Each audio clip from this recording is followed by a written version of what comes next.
Karon guys, natin paminaw na og unsay resulta og unsay giingon sa police dito sa Butuan Station nga naabot na daw ang resulta sa autopsya. So mao to siya guys, nga naa daw kuno yung hard object. So kamo ni magusga ug unsa gyud ni nga klaseng hard object, dili pud mo ingon ang police nga gibunalan daw. So ug wala gibunalan, so naunsa ang bata?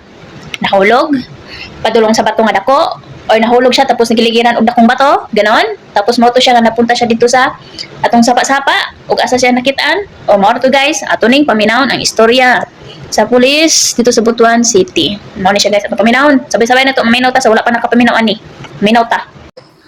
Sir, good afternoon sir. Doon na nakita yung result sir. Ano na nakita yung result nga gigubitan nga gikan gyud ni sa medical legal. So ang hinungdan gyud sa kamatayon sa mga bata sir, naka-indicate dire is blunt traumatic injuries of the head. So bot pasabot niini sir, adunay gahi nga butang, habol nga gahi nga butang nga migo sa iyang ulo na mao hinungdan sa iyang pagkamatay gyud sir.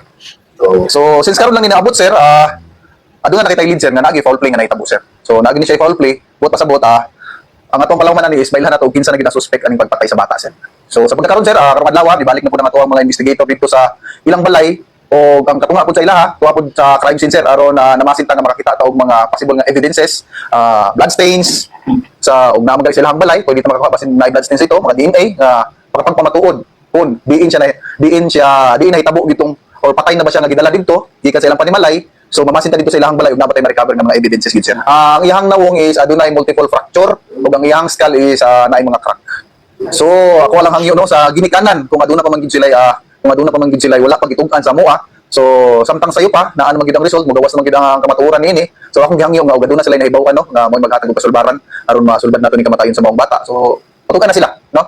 O kinsa man tong mga silingan, mga kaparintihan nga nakahibaw gid sa tinuod nga nahitabo nga naadlok lang. Amangin mi no kay atong hatagan og justisya ang kamatayon sa mga inosenteng bata. So mao to guys. Di ba? Unsa man? Okay na ba? Mao na to resulta. So ato ang hulaton na pud ali sa sunod. Ang giingon na pud ni Sir Rapi Tulfo nga lie detector. Ambot mo undergoing pa man siguro ang lie detector, marang nag-schedule pa man siguro kay syempre ang mga silingan apil man pud ang mga silingan daw katong mga naghatag og mga kuan pud daw. Apil daw tus daw sila og lie detector kung nagsabi ba sila ng tinuod labi na to si kagawad kanoy nga nanindigan siya sa iyang mga istorya, di ba? So apil gito siya sa iyang pagkakuan pod. Lie detector po to siya. Okay, say gusto mo apil hala, sige apil lie detector og tinuod ba gyud mo nagsulti. Ug usa jud na karon so na naman yung resulta sa autopsy. So sunod ani, lie detector na punta. Sa sunod pag sa lie detector didto na mo gawas og nagtugan ba sa tinuod og gisa nagtugan. Katong duha, mama papa, lie detector. Siguro ang mga anak pud siguro, mga igsuon pud siguro. Think number 1 kanis kagawad willing pud siguro na siya magpa-lie detector og nagtugan ba sa tinuod og iyahang gikuan jud ang mama sa bata.